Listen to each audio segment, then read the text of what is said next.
Hey everyone, welcome to IQTab. So let's start with the newspaper analysis for 2nd of March. Now सबसे पहले हम देखते हैं कि आज हमें कौन कौन सा न्यूज़ को डिस्कस करना है। देखिए, first of all will talk about Ukraine. Ukraine ने रिसेंटली यूरोपियन यूनियन के मेंबर बनने की मांग की है, तो इसके बारे में क्या क्या चीजें इंपॉर्टेंट है हम इसके बारे में समझेंगे। Second will talk about recently एक रिपोर्ट निकाला गया है that is called state of India's environment report, जिसके अंदर ये बोला गया है कि जो हमारे सस्टेनेबल डेवलपमेंट गोल्स है, जो 17 टोटल जो एसडीजीज होते हैं, उसमें इंडिया कितना अच्छे तरीके से परफॉर्म कर रहा है फिर नहीं कर रहा है, इस चीज को प्रॉपर्ली असेस करने के लिए, चेक करने के लिए जो हमारी मिनिस्टर ऑफ एनवायरमेंट है वो एक state of India's environment report निकालती है। तो इसका रिसेंट एडिशन आया है, तो इसके बारे में हम समझेंगे एक्जैक्टली इंडिया किस तरीके से इसमें काम कर रही है।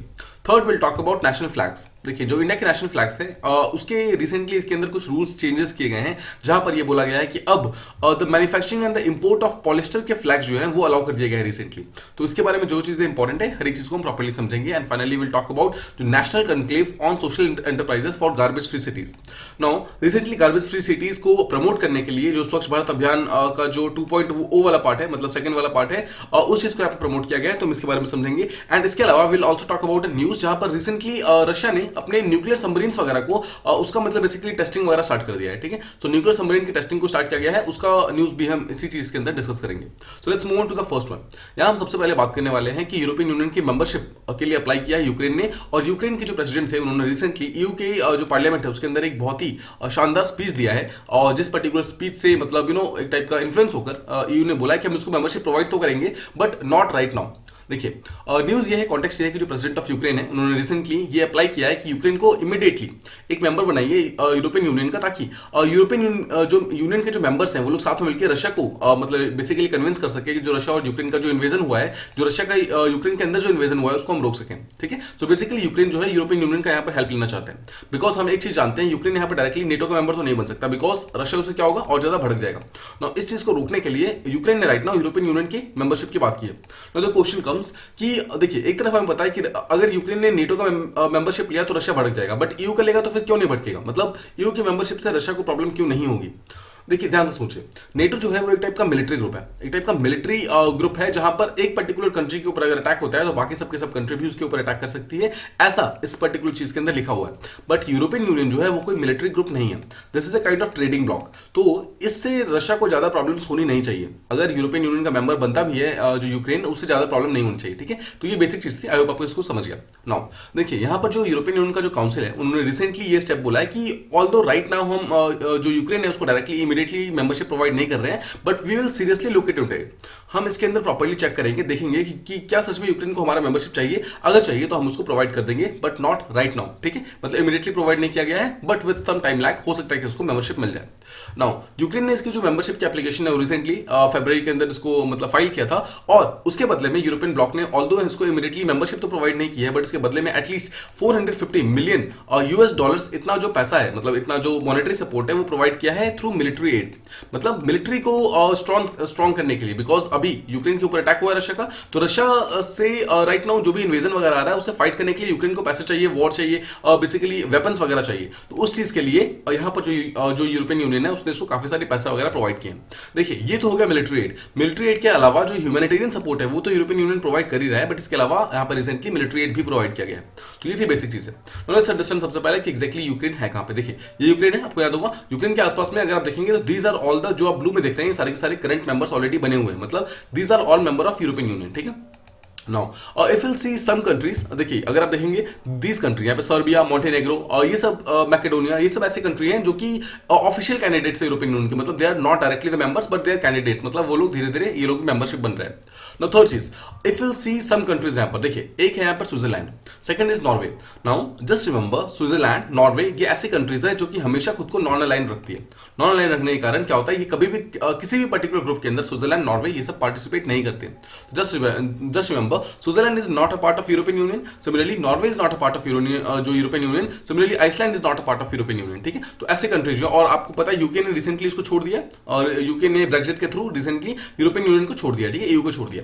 So just remember, UK, Switzerland, Norway, these three ऐसे ऐसे कंट्रीज हैं जो अभी यूरोप के अंदर प्रेजेंट है, बट इसके बावजूद they are not a member of European Union. ठीक है, just remember this particular thing. आपको ये चीज किसी न किसी एग्जामिनेशन के अंदर पूछा जा सकता है। ऑलराइट, अब ये बेसिक चीज आप समझ गया। देखिए, अगर आप यूक्रेन के आसपास की कंट्री को भी देखेंगे तो यूक्रेन के आसपास देखिए we have Poland, Slovakia, Hungary, Romania. आपको याद होगा हमने इसके जो नेबर्स है उसको मतलब बहुत बार किया हुआ है। तो ये चारों ही जो है वो यूरोपियन यूनियन के मेंबर्स हैं।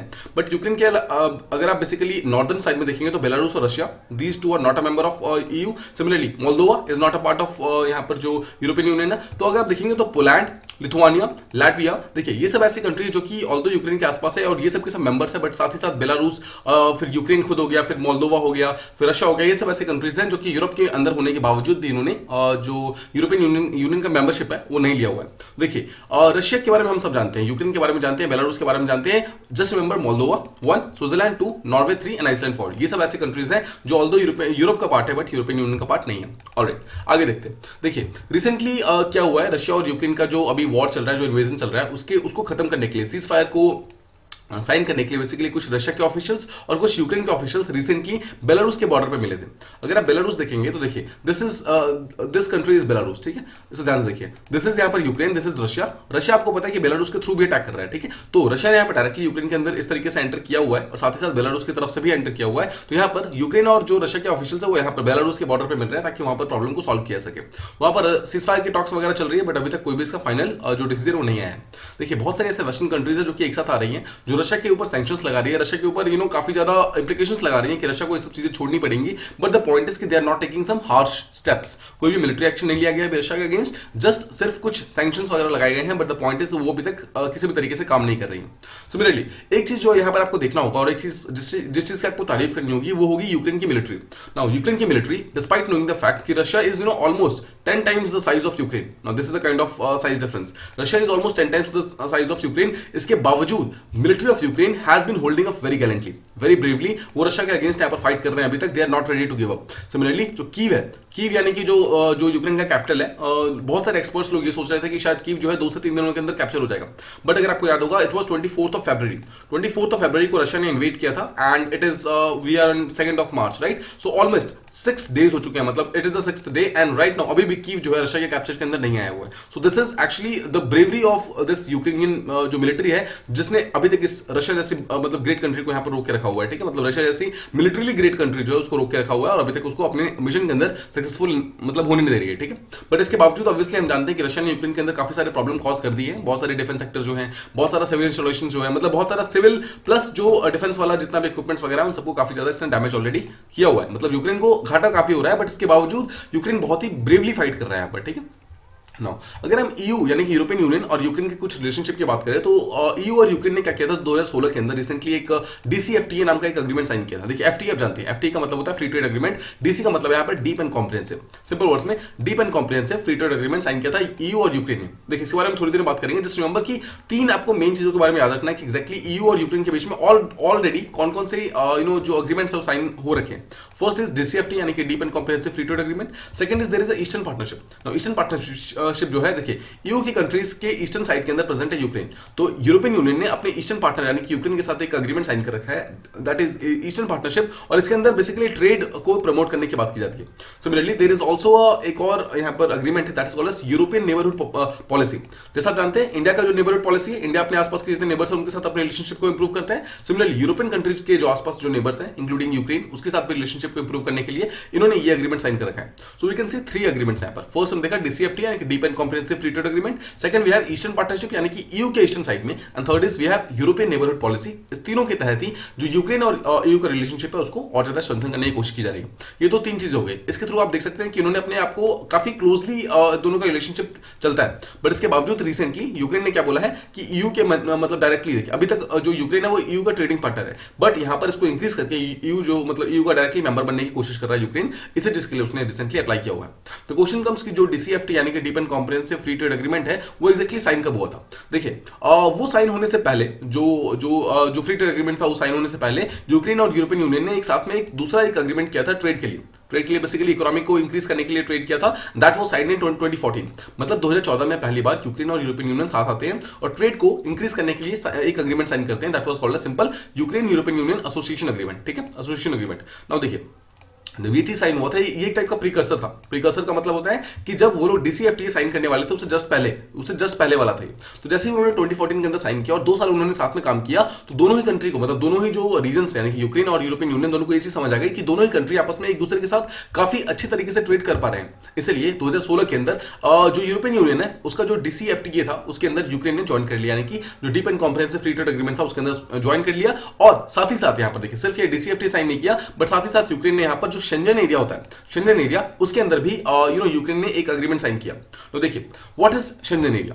शेंजन एरिया एक बहुत ही सिंपल सा कंसेप्ट है।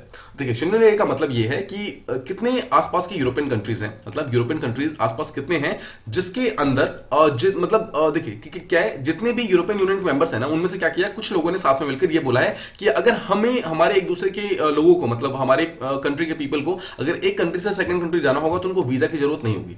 ठीक है, let me first of all give you example is India, Nepal, Bhutan. ठीक है, ये 3 स्टेट्स। नाउ इंडिया से किसी को अगर नेपाल चाहिए, मतलब जाना है, या फिर इंडिया से भूटान जाना है, सिमिलरली अगर इंडिया से किसी को बांग्लादेश जाना है, तो they don't need visa, they simple need a permission और वो डायरेक्टली जा सकते हैं। ठीक है, सिंपली मूव ऑन कर सकते हैं।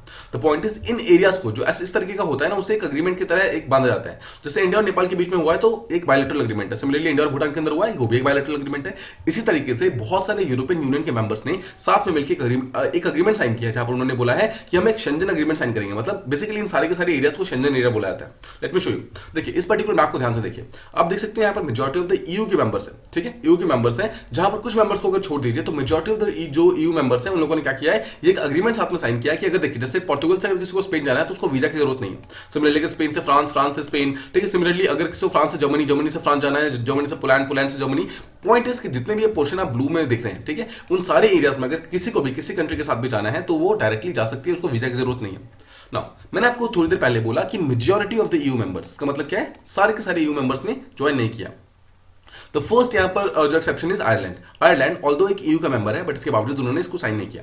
सेकंड चीज, ऐसे कौन कौन से नॉन ईयू मेंबर्स हैं जिन्होंने इसको साइन किया हुआ है। First is Switzerland. आपको याद है हमने थोड़ी देर पहले बात की, जो स्विट्जरलैंड है ऑल्दो ईयू मेंबर नहीं है, तो अगर वो यूरोपियन यूनियन का मेंबर नहीं है तो फिर उसने शेंजन एग्रीमेंट साइन क्यों किया हुआ है। देखिए उसने साइन इसलिए किया हुआ है बिकॉज शेंजन एग्रीमेंट किसी भी तरीके का कोई एक टाइप का पॉलिसी नहीं है। ऐसा नहीं है कि मतलब हम किसी एक साइड ले रहे हैं। शेंजन एग्रीमेंट सिंपली एक टाइप का वीजा फ्री एक टाइप का एनवायरमेंट प्रोवाइड करता है। इसलिए स्विट्जरलैंड ने भी, देखिए यहाँ पर नॉर्वे ने भी, और जितने भी यहाँ पर ऐसे कंट्रीज हैं उन सब ने यहाँ पर ये सब चीजें साइन कर रखी हैं ताकि एक दूसरी कंट्री के अंदर इजीली मूव ऑन कर सके। नाउ इसी के अंदर जो यूक्रेन है, यूक्रेन ने भी अपने आप को इसके अंदर साइन कर रखा है। देखिए Ukraine is not a part of Schengen area, just remember this particular thing, because Schengen area के अंदर सिर्फ वही हो सकता है जो यूरोपियन यूनियन का मेंबर हो, या फिर कुछ एक्सेप्शनल केसेस जैसे कि जो स्विट्जरलैंड वगैरह है। ठीक है, बट यहाँ पर यूक्रेन ऑलवेज का मेंबर नहीं है, बट यूक्रेन ने यहाँ पर साइन एक अग्रीमेंट साइन किया हुआ है विद शेंजन एग्रीमेंट, मतलब विद शेंजन एरिया, जहां पर उसने ये बोला है कि जिस तरीके के जितने बेनिफिट्स वगैरह सारे के सारे कंट्रीज को मिलती है वो बेनिफिट्स यूक्रेन को भी प्रोवाइड किए जाएंगे। ठीक है, आई होप आप समझ गए कि मतलब despite not being a member, उसके बावजूद यहाँ पर यूक्रेन को कुछ वो सारे के सारे बेनिफिट्स वगैरह प्रोवाइड किए जाते हैं। नाउ यहाँ पर एक रिस्ट्रिक्शन भी है, बोला जाता है कि एक पर्टिकुलर पर्सन, कोई यूक्रेन का पर्सन अगर चाहे तो किसी भी शेंजन एरिया के अंदर वीजा फ्री ट्रैवल कर सकता है अप टू 90 डेज, मतलब 90 दिनों के लिए, यानी कि 3 महीनों के लिए वो इजीली जाकर मूव कर सकता है। ठीक है, ये आप समझ गए। तो ये 3 चीज हम समझे। पहला चीज हमने समझा कि दोनों ही कंट्री ने आपस में, मतलब दोनों ही जो रीजन है यूक्रेन और यूरोपियन यूनियन, दोनों ने साथ मिलकर एक एसोसिएशन एग्रीमेंट साइन किया था 2014 के अंदर। इस चीज को उन्होंने अपग्रेड किया और उन्होंने डीसीएफटी यानी कि deep and comprehensive free trade agreement sign कर लिया 2016 के अंदर। 2016 के बाद उन्होंने क्या किया, फिर जो यूक्रेन है उसने यूरोपियन यूनियन का जो शेंजन एग्रीमेंट है, जो शेंजन एरिया, उसके अंदर भी साइन कर लिया। और शेंजन एरिया का यहाँ पर लिमिटेशन ये था कि सिर्फ 90 डेज के लिए यूक्रेन का कोई भी मेंबर किसी भी पर्टिकुलर कंट्री के अंदर वीजा फ्री होकर जा सकता था। अगर किसी को 90 डेज से मतलब ज्यादा जाना है तो वो सिंपली वीजा ले सकता है और उसको उसके ज्यादा का भी परमिशन मिल जाएगा। अब देखिए यहां पर हो गया अराउंड 2019 यानी कि अराउंड 3 साल पहले क्या होता है, जो यूक्रेन का कॉन्स्टिट्यूशन था उसको अमेंड किया गया। उसको अमेंड करके यहां पर एक ऐसा प्रोविजन डाला गया कि यूक्रेन जब चाहे नेटो और यूरोपियन यूनियन उसका मेंबर बन सकते हैं। तो आप समझ रहे हैं, यूक्रेन ने यहां पर अपने आप को एक टाइप का ओपन किया। मतलब इससे पहले क्या था, जो यूक्रेन का, देखिए अगर आपको याद होगा 1991 से पहले, यानी कि जब यूएसएसआर जब डिसइंटीग्रेट हुआ था, उससे पहले जो यूक्रेन था that was actually part of USSR. यानी कि उससे पहले जो जितने भी यूक्रेन के लॉज वगैरह बनते थे वो कहीं ना कहीं यूएसएसआर के पार्लियामेंट से होकर निकलते थे। And that's why they had a law की जिसके थ्रू ये लिखा हुआ था कि वो ना ही कभी नेटो का मेंबर बन सकते हैं ना ही कभी ईयू का मेंबर बन सकते हैं, because they were a part of USSR. But 1991 में ये डिसइंटीग्रेट हो गया। जैसे ये डिसइंटीग्रेट हुआ तो ऑब्वियसली उसके साथ में जो यूक्रेन का जो ये बाउंडेशन था वो भी कहीं ना कहीं डिसइंटीग्रेट हो गया, बट उनका लॉ चेंज नहीं हुआ था। तो 2019 के अंदर इस लॉ को चेंज किया गया और उनके प्रीएम्बल के अंदर ये मेंशन किया गया कि एक बेसिक लॉ की तरह मेंशन किया गया कि अब यूक्रेन जब चाहे वो नेटो का भी और यूरोपियन यूनियन का भी किसी का भी मेंबरशिप ले सकता है और वो मेंबर बन सकता है। इस चीज को यूज करते हुए रिसेंटली यूक्रेन ने इस पर्टिकुलर यूरोपियन यूनियन के लिए अप्लाई किया है और यूक्रेन चाहता है कि हमें जल्दी से इसका मेंबर बनाया जाए। ठीक है, तो आप एक चीज तो समझ गए कि ये सब चीजें क्यों हो रही है। नाउ देखिए ये सब हुआ क्या, हुआ कब है, फरवरी का लास्ट डेट यानी कि अराउंड 2-3 दिन पहले 28 फरवरी को जो यूक्रेन के प्रेसिडेंट थे उन्होंने इस चीज को साइन किया था। मतलब उन्होंने एक बेसिकली एक अग्रीमेंट के लिए एक रिक्वेस्ट किया था कि हमें यूरोपियन यूनियन का मेंबर बनाया जाए। एंड 1 मार्च 2022 यानी कि कल जो था यूरोपियन के पार्लियामेंट ने इस चीज को रिकमेंड कर दिया था कि हम इसको मतलब ऑल्दो बना सकते हैं, बट राइट नाउ देखिए आपको ध्यान रखना है, right now Ukraine is not a part of European Union. And one thing मतलब और कि यूरोपियन जो यूनियन है उसके अंदर राइट नाउ कितने मेंबर्स हैं, there total of 28 members right now. ठीक है, देखो टोटल 29 हुआ करते थे, बट उसके अंदर से माइनस यूके कर दो, यूके ने रिसेंटली छोड़ दिया तो टोटल 28 बचते हैं। टोटल राइट नाउ 28 कंट्रीज हैं। जब यूक्रेन इसको ज्वाइन कर लेगा तो it will again move to 29, but right now आपको ध्यान रखना है इट इज 28 ओनली। ठीक है, इट इज 28 ओनली। ऑलराइट, तो आई होप आपको फर्स्ट टॉपिक प्रॉपर्ली समझ आ गया, काफी इंपॉर्टेंट था, आपको ये चीज ध्यान रखना है। Now second is also very important, जहां पर हम बात करने वाले हैं state of India's environment report के बारे में कि राइट नाउ इंडिया का जो एनवायरमेंट है उसका स्टेट क्या है चल रहा है, मतलब उसकी हालत क्या चल रही है, समझते हैं। देखिए ये पर्टिकुलर जो रिपोर्ट निकाला जाता है वो मिनिस्टर ऑफ एनवायरमेंट है, उसके अंदर एक बॉडी है that is called centre for science and environment. ये जो मिनिस्टर ऑफ एनवायरमेंट के अंदर एक बॉडी है, ये इस पर्टिकुलर रिपोर्ट को निकालती है and it was release by minister of environment. ठीक है, मिनिस्टर ऑफ एनवायरमेंट का जो मिनिस्टर होते हैं वो इस चीज को निकालते हैं। नाउ रिसेंट रिपोर्ट के अनुसार ये पाया गया है कि जो इंडिया की रैंकिंग है दैट हैज स्लिप्ड। नाउ देखिए टोटल 17 सस्टेनेबल डेवलपमेंट गोल्स होते हैं, just remember this particular fact. Total देखिए एसडीजीज नाम की एक चीज होती है, सस्टेनेबल डेवलपमेंट गोल्स, बेसिकली एक टाइप के ऐसे गोल्स हैं, ऐसे गोल है जो कि यूनाइटेड नेशन जो है उन्होंने साथ में मिलकर डिसाइड किया था 2015 के अंदर, जहां बोला था कि देखिए जो आपको याद होगा 2015 के अंदर एक पेरिस क्लाइमेट एग्रीमेंट हुआ था, राइट, पेरिस क्लाइमेट एग्रीमेंट, उसी के अंदर डिसाइड किया गया था कि हम कुछ यहाँ पर गोल्स को परस्यू करेंगे।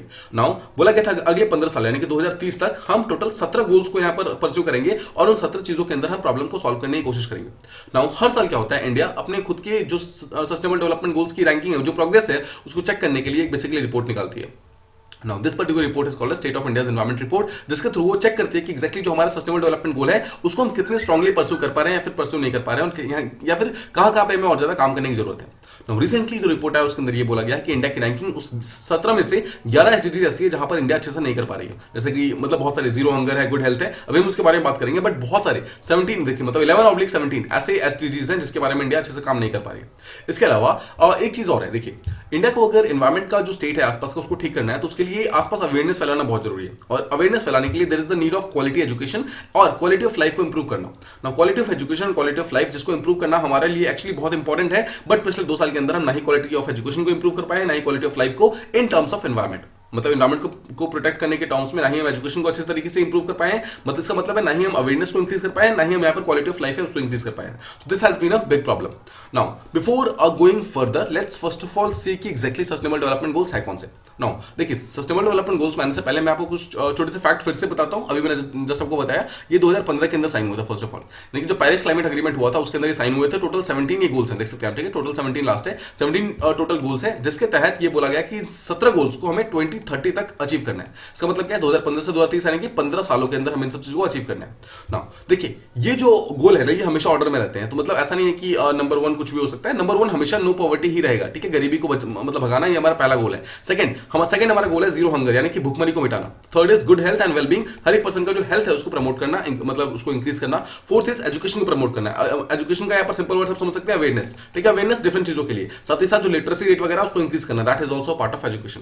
Next is about gender equality, देखिए जेंडर को इक्वल रखना यानी कि जो जेंडर स्पेसिफिक पॉलिसीज बनाना उसको इस सस्टेनेबल डेवलपमेंट गोल के अंदर एक बहुत ही इक्वल एक बहुत ही इंपॉर्टेंट प्लेस दिया गया। क्यों? बिकॉज हमें एक चीज पता है कि अगर हमें एनवायरमेंट को संभालना है ना, अगर हमें एनवायरमेंट को बचाना है तो ऐसा नहीं है कि हम सिर्फ अगर मेल पॉपुलेशन को ही अगर हम सारी की सारी प्रेफरेंसेस देंगे तो हम ऐसा कर सकते हैं, बिकॉज फीमेल जो फीमेल पॉपुलेशन है they make up the half of the workforce. तो मेल के साथ साथ हमें फीमेल को भी प्रॉपर्ली यहाँ पर ध्यान देना होगा, दोनों को साथ में लेकर चलना होगा, only then will be able to get all the goal achieved, right. Similarly we have sixth goal of clean water and sanitation, हमें पानी को मतलब पानी की सफाई और जो सैनिटेशन वगैरह उसको यहाँ पर प्रॉपर्ली संभालना है, और इसी चीज के तहत हमने यहाँ पे स्वच्छ भारत मिशन यहाँ पे स्टार्ट किया था, ठीक है। सिमिलरली अगर आप देखेंगे 7th नंबर पे यहाँ पे अफोर्डेबल एंड क्लीन एनर्जी है, यानी कि जिसके थ्रू हम अपना एनर्जी वगैरह हम उसको और ज्यादा प्रमोट कर सकते हैं, ठीक है, मतलब हमें जैसे रिन्यूएबल एनर्जी की तरफ मूव करना है, हमें फॉसिल फ्यूल को खत्म करना है, ये सब का सब गोल नंबर 7 के अंदर आता है। Next is about decent work and environment, हर एक पर्सन को प्रॉपर लेबर राइट्स मिलना, उनके पास प्रॉपर जो इक्वल राइट्स होने चाहिए, उनके पास डिसेंट वर्क टाइमिंग होनी चाहिए, उनके पास डिसेंट वेजेस होने चाहिए, सब का सब इसी के अंदर आता है। 9th नंबर पे we have industry, innovation and infra, ये डेवलपमेंट के बारे में बात करता है, but it talks about actually green development. Green development का मतलब है आप कोई भी डेवलपमेंट कीजिए उसमें कोई दिक्कत नहीं है, but development should not harm the जो हमारा एनवायरमेंट है, ठीक है, ये आता है गोल नंबर 9 के अंदर। सिमिलरली गोल नंबर 10 जो है talks about the inequalities. Inequality का मतलब है रिच वर्सेस पुअर। देखिए हमें पता है कि कोविड के टाइम में रिचनेस और ज्यादा इंक्रीज हो गई थी और पुअरनेस और ज्यादा डिक्रीज हो गई थी, मतलब रिच और ज्यादा रिच हो गए थे, पुअर और ज्यादा पुअर हो गए थे। तो इस चीज को हमें डिक्रीज करना है, रिड्यूस करना है, और इनइक्वालिटीज को रिड्यूस करना है, वो भी एक बहुत ही इंपॉर्टेंट गोल है हमारा। तो अगर आप एक चीज को अगर ध्यान देंगे, sustainable development goals is not just about the environment. ये सिर्फ एनवायरमेंट को संभालता नहीं है, बट साथ ही साथ हमारी सोसाइटी, हमारा पॉलिटिकल लाइफ, हमारा इकोनॉमिक लाइफ, हमारा जो इंडिविजुअल लाइफ है, हर एक चीज को ये प्रॉपर्ली संभालने की कोशिश करता है, ठीक है। Just remember this particular fact. Alright, number 11 जो सस्टेनेबल गोल है हमारा, वो बात करता है स्मार्ट सिटीज, यानी कि सिंपल वर्ड्स में सस्टेनेबल सिटीज के बारे में, और किस तरीके से हम एक सस्टेनेबल कम्युनिटी को बना सकते हैं। देखिए हम स्मार्ट सिटी के बारे में बात करते हैं, बट उस स्मार्ट सिटी को प्रॉपर्ली डेवलप करने के लिए, उस स्मार्ट सिटी को आगे लेके जाना भी उतना ही इंपॉर्टेंट होगा, राइट। और नेक्स्ट नंबर 12 बात करता है रिसाइकलिंग के बारे में। रिसाइकलिंग, रीयूज, ये सब जो मतलब होते हैं जिसके थ्रू हम ना अपने प्रोडक्शन को बार बार चीजों को यूज कर सकते हैं। मतलब जैसे प्लास्टिक है, प्लास्टिक को हम यहाँ पर खराब मतलब डिग्रेड, देखिए प्लास्टिक डिग्रेड नहीं होने वाला है, राइट। प्लास्टिक अगर डिग्रेड नहीं होगा तो उसको हम बार बार रिसाइकल करके यूज करें, ताकि एक न्यू टाइप ऑफ प्लास्टिक यहाँ पर हमारे जो एनवायरमेंट है उसके अंदर ना आए। मतलब सेम प्लास्टिक अगर बार बार यूज होता रहे तो वो कंपैरेटिवली बेटर है एज कंपेयर टू हर साल न्यू प्लास्टिक लेकर आना, राइट। न्यू प्लास्टिक को हमें यहाँ पर अवॉइड करना है। नेक्स्ट नंबर 13 पे आता है हमारा क्लाइमेट एक्शन। क्लाइमेट चेंजेस से हमें प्रोटेक्ट करने के लिए, मतलब जो भी चीजें हमारे पास क्लाइमेट के अंदर जो भी चेंजेस वगैरह आ रहे हैं उससे प्रोटेक्ट करने के लिए हम क्या एक्शन ले रहे हैं, that comes under the goal number 13। Goal number 14 talks about the aquatic life. Now life below water के बारे में बात करता है गोल नंबर 14, जहां पर बोलता है कि जितने भी जो वाटर बॉडीज है, जितने भी रिवर बॉडीज, जितने भी ओशन है, जितने भी सीज हैं, इन सबको हमें साफ रखना जरूरी है, ताकि जो अंदर जो एक्वेटिक लाइफ, एक्वेटिक ऑर्गेनिजम्स हैं, इन सबको भी हम प्रॉपर्ली सेफ रख सके। नंबर 15 जो है talks about the life on the land. Life on land के सिंपल सा मतलब है एनिमल्स, बर्ड्स, ट्रीज, फॉरेस्टेशन, इन सब चीजों के बारे में बात करता है goal number 15। Goal number 16 talks about the world peace, justice, strong institutions, United Nation के बारे में बात करता है, world trade organization, world health organization सबके बारे में बात करता है। एंड फाइनली गोल नंबर 17 जो बात करता है partnership for the goals. Now what does goal number 17 signifies? Goal number 17 यहाँ पर फाइनली ये बोलता है, देखिए पॉवर्टी, हंगर, गुड वेल्थ, ये जितनी भी चीजें हैं, ये सब का सब कोई भी इंडिविजुअल कंट्री साथ में मिलकर सॉल्व नहीं कर सकती। मतलब इंडिविजुअल कंट्री अकेले बैठ के सॉल्व नहीं कर सकती है। इस अगर हर एक प्रॉब्लम को अगर आपको सॉल्व करना है, हर एक चीज को अगर आपको अचीव करना है, तो you will have to come together, और साथ आने के लिए आपको पार्टनरशिप करना होगा, और पार्टनरशिप करके ही आप यहाँ कर सकते हो। Now this partnership in itself is a challenge. यहाँ पर ये अपने आप में गोल है कि हर एक कंट्री को आपस में पार्टनरशिप करना है और साथ में मिलकर प्रॉब्लम को सॉल्व करना है। ये था हमारा 17 गोल्स। आई होप आपको 17 गोल्स प्रॉपर्ली समझ आ गए, ठीक है। अब हम आगे देखते हैं कि एग्जैक्टली क्या है। देखिए अगर आप पिछले साल भी देखेंगे तो इंडिया का रैंकिंग कुछ ज्यादा अच्छी नहीं थी। इंडिया का देखो जो हंगर वाला फील्ड है, जो फूड सिक्योरिटी वाला फील्ड है, जो जेंडर इक्वालिटी है, फिर एक इंफ्रास्ट्रक्चर को डेवलप करना, इंक्लूसिवनेस को मतलब डेवलप, आपको याद है इंक्लूसिवनेस कहां पर आता है? टू रिड्यूसिंग इनइक्वालिटीज वाला पार्ट जो है। फिर सिमिलरली जो सस्टेनेबल इंडस्ट्रीज है, फिर इनोवेशन है, इन सब चीजों के अंदर हम अच्छे से अचीव नहीं कर पा रहे हैं। अभी भी हम इन सब के अंदर काफी पीछे हैं। इन सब के ऊपर हमें और ज्यादा काम करने की जरूरत है। नाउ बेसिक चीजें मैंने आपको ऑलरेडी बता दी है, जैसे कि देखिए टोटल 17 यहाँ पर गोल्स हैं, जिसमें 2030 का हमारा टारगेट है, जिसमें अराउंड 192 यूएन मेंबर्स जो थे 2015 के अंदर जो पेरिस एग्रीमेंट हुआ था उसके अंदर 192 मेंबर्स ने साथ में मिलकर सब डिसाइड किया था, 17 गोल्स को डिसाइड किया था। और अगर आप लास्ट ईयर देखेंगे तो लास्ट ईयर हमारा जो रैंकिंग था दैट वाज 117, मतलब हम 117वें नंबर पे थे पूरे वर्ल्ड के अंदर, बट इस साल हम गिर के 120वें नंबर पे आ गए। मतलब देखा ना, हम यहाँ पर स्लिप हो गए, ठीक है। Just remember this particular fact. और हम यहाँ पर 3 पोजीशन यहाँ पर स्लिप हो गए।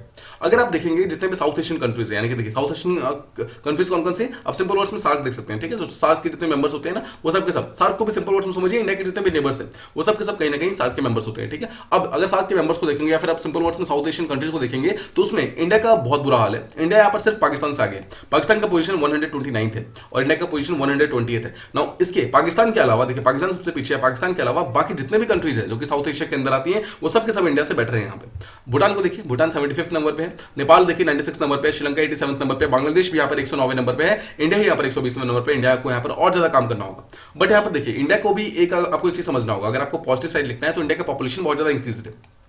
इंडिया का पॉपुलेशन इतना ज्यादा ह्यूज है कि हर एक चीज को करने से मतलब देखिए पॉपुलेशन का जो इफेक्ट पड़ता है ना वो काफी ज्यादा पड़ता है। तो इसी कारण भी कहीं ना कहीं इंडिया का इन रैंकिंग्स के अंदर इंडिया कभी आगे नहीं निकल पाती है because of a large population, ठीक है। आपको समझना होगा सब चीजें।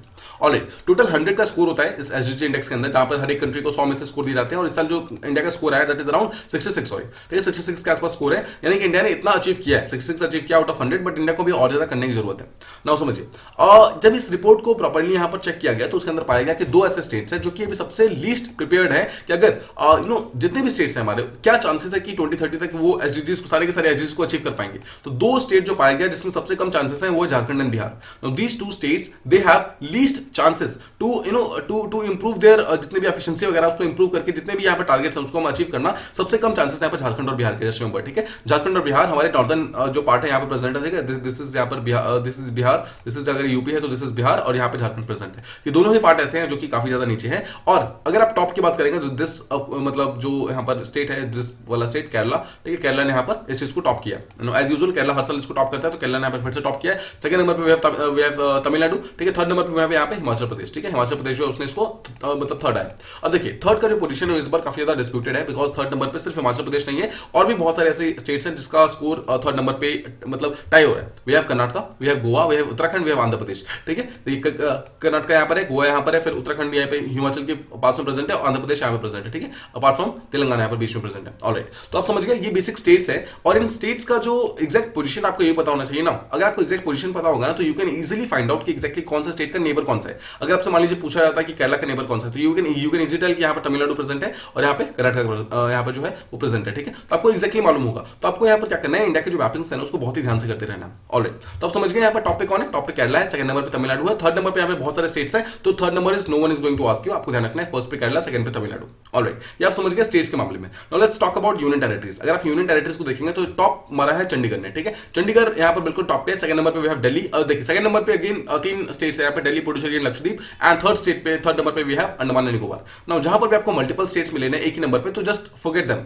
नॉर्मली उसके बारे में क्वेश्चन नहीं पूछा जाएगा, ठीक है। मेजॉरिटी ऑफ द क्वेश्चंस जो होंगे या तो फर्स्ट से आएंगे, ठीक है, या फिर वो बेसिकली स्टेट का होगा तो they will be asking about Kerala, और अगर यूनियन टेरिटरी होगा they will be asking about Chandigarh. Alright, तो इन सब चीजों का आपको ध्यान रखना है। नाउ 2015 का जो पार्ट था उस टाइम हमने इसको अग्रीमेंट साइन किया था, और 15 साल का हमने टारगेट बनाया था 2030 के लिए। और यहाँ पर इसका एक्चुअली मीनिंग क्या है, इसका मीनिंग है कि हमें अर्जेंट एक्शंस मतलब लेने होंगे। जितने भी 17 यहाँ पे टारगेट्स हैं, 17 टारगेट्स को फुलफिल करने के लिए, कंप्लीट करने के लिए हमें अर्जेंट एक्शन लेने होंगे। We can't wait for tomorrow, we have to act now, ठीक है। ये इस पर्टिकुलर सस्टेनेबल डेवलपमेंट गोल का मेन एम होता है। ऑलराइट, तो ये था हमारा सेकंड टॉपिक। आई होप आपको ये चीज प्रॉपर्ली समझ आ गया। तो let's move on to the next one. यहां हम बात करने वाले नेशनल फ्लैग्स के बारे में। जो नेशनल फ्लैग्स है उसका एक्जैक्टली किस तरीके से कुछ रूल्स को हम समझेंगे, कौन कौन से लॉज है उसके बारे में समझेंगे, और क्या कैसे कैसे कुछ अमेंडमेंट्स किए गए हैं उसके बारे में समझेंगे। तो देखिए इस चीज के बारे में आपको कुछ इमेज के फॉर्म में समझाऊंगा, इमेजेस के साथ समझाऊंगा, तो आपको इजीली समझ आ जाएगा। ऑलराइट, देखिए न्यूज क्या है, कॉन्टेक्स्ट क्या है। कॉन्टेक्स्ट ये है कि जो हमारा इंडियन गवर्नमेंट है उसने रिसेंटली अलाउ कर दिया है, अलाउ ये किया है कि अब से जो हमारे नेशनल फ्लैग यानी कि जो हमारा तिरंगा होगा, that can be actually made of polyester also. यानी कि अभी तक क्या होता था वो मतलब बेसिकली मशीन मेड मतलब नहीं हो सकता था, ठीक है, अभी तक, बट उसको अभी रिसेंटली अलाउ कर दिया गया है कि मशीन मेड एंड पॉलिस्टर का भी हो सकता है। समझते हैं, देखिए हमारे इंडिया के अंदर एक लॉ है, this law is called as 2002 flag code of India, यानी कि एक फ्लैग कोड ऑफ इंडिया जो कि 2002 के अंदर साइन हुआ था। और इस फ्लैग कोड ऑफ इंडिया के अंदर कुछ ऐसे प्रोविजंस लिखे हुए हैं कि एक्जैक्टली हमारा जो हमारा नेशनल फ्लैग है उसको किस तरीके से हैंडल करना है, उसको किस तरीके से यूज करना है। तो इसी पर्टिकुलर जो एक्ट है उसको रिसेंटली अमेंड किया गया है और इसके अंदर कुछ चेंजेस किए गए। नाउ पहले जो रूल्स थे उसको समझते हैं। पहले रूल्स के अंदर ये बोला था कि जो हमारा नेशनल फ्लैग होगा that can be only handspun, मतलब हाथ से बिना हुआ, हाथ से बुना हुआ, ठीक है, या फिर इट शुड बी वीव्ड, यानी कि हाथ से जो हम वीविंग करते हैं ना उसके थ्रू हो सकता है। And that should be made of या तो वूल या तो कॉटन या फिर सिल्क खादी। ये तीन words, just remember these three words. तो वूल, कॉटन और सिल्क खादी, ये तीन ऐसी चीजें हैं जिसका हमारा नेशनल फ्लैग बना हुआ हो सकता था। बट अब आप जानते हैं हमने दो चीजें यहां पर ऐड की। फर्स्ट ऑफ ऑल हमने ऐड किया कि देखिए अभी तक हम देखते सिर्फ हैंड्सपन हो सकता था या फिर हैंड वीवन हो सकता था, मतलब हाथों से बना हुआ। बट अब यहां पर पहला वर्ड यूज किया गया दैट इज मशीन मेड, मतलब अब हमारा नेशनल फ्लैग मशीन मेड भी हो सकता है। और सेकंड चीज जो डिफरेंस है वो ये है कि अभी तक वो सिर्फ वूल, कॉटन या फिर सिल्क खादी का हो सकता था, उसको अभी रिसेंटली अलाउ किया गया पॉलिस्टर का भी हो सकता है, ठीक है। और आपको ध्यान रखना है इसके अलावा it can also be imported, यानी कि बाहर से हमारी कंट्री, मतलब अगर कोई बाहर की कोई बॉडी है वो अगर हमारा तिरंगा बनाएगी तो हम वो भी खरीद सकते हैं। एंड सिमिलरली हम किसी बाहर के कंट्री को मतलब मैन्युफैक्चर करने के लिए भी दे सकते हैं, मतलब अनलेस कि वो सही से सब कुछ कर रहा है, सारे के सारे जितने भी एस्पेक्ट्स वगैरह उसको प्रॉपर्ली ध्यान रखना है, बट हम ऐसा कर सकते हैं। ऑलराइट, अब एक चीज आपको समझना है, देखिए जितने मशीन मेड जो इंपोर्ट्स वगैरह थे ना, यानी कि मशीन मेड जो फ्लैग्स वगैरह होते थे उसका इंपोर्ट्स 2019 के अंदर पूरी तरीके से बैन कर दिया गया था, बट इसको रिसेंटली अलाउ कर दिया गया, इसको फिर से अलाउ कर दिया गया, ठीक है। अब देखिए जो पहले ये लिखा होता था, ठीक है, handspun and weaved, wool, cotton and silk khadi, but इसको चेंज करके अब यहाँ पर जो लिखा हुआ है that is handspun and hand woven और मशीन मेड, ठीक है। तो एक वर्ड तो याद किया गया और साथ ही साथ कॉटन, वूल, सिल्क खादी पहले वर्ड्स थे, नाउ पॉलिस्टर को भी यहाँ पर ऐड कर दिया गया। तो the two words that have been added is, one is machine made and second word that has been added is polyester. तो आई होप आपको इस चीज को समझ गया। ऑलराइट, अब देखिए अब मैं आपको समझाता हूं कि एग्जैक्टली हुआ क्या।